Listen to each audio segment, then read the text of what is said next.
Salut à tous.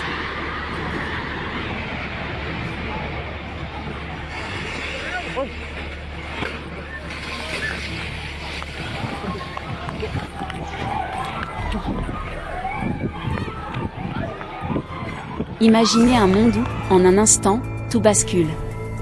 Le sol se dérobe sous vos pieds, et la terre tremble, engloutissant des vies et des espoirs. Le 28 mars 2025, un tremblement de terre de magnitude 7,7 frappe le Myanmar. Ce qui était une journée ordinaire devient une course contre la montre pour sauver des vies, et retrouver des disparus. Le Myanmar, déjà fragile, victime d'une guerre civile depuis 2021, est frappé de plein fouet. Mandalay, la deuxième plus grande ville, se trouve au cœur de l'épicentre.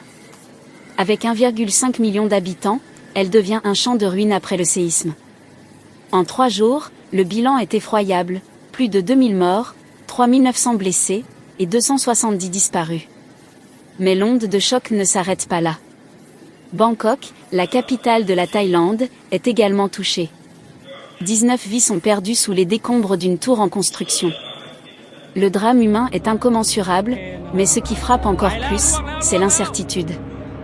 Les secousses s'enchaînent, repoussant sans cesse les efforts de secours.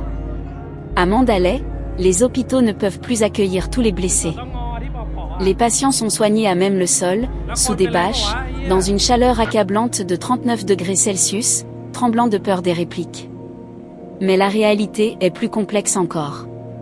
Dans un pays déjà déchiré par une guerre civile, où la junte militaire a instauré un climat de terreur depuis 2021, la catastrophe naturelle s'ajoute à une crise humanitaire déjà existante.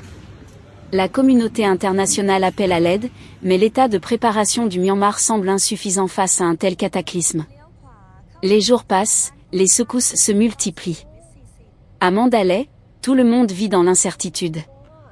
Mais malgré l'ampleur du désastre, des actes de solidarité se tissent, comme des fils d'espoir dans cette mer de douleur.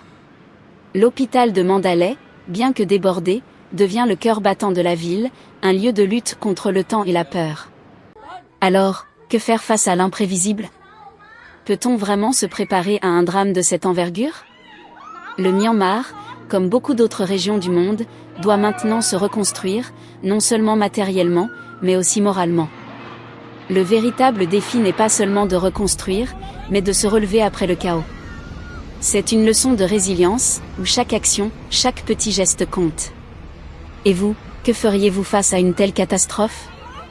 Que pouvons-nous apprendre de ce drame? Laissez vos pensées en commentaire ci-dessous. Si vous avez été touché par cette histoire, n'oubliez pas de liker, de partager cette vidéo pour informer et sensibiliser autour de vous.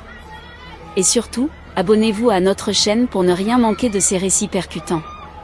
Au-delà des secousses, ces événements soulèvent une question cruciale: sommes-nous vraiment prêts face à l'imprévisible? Et que faisons-nous pour nous préparer aux catastrophes naturelles, qui sont malheureusement de plus en plus fréquentes?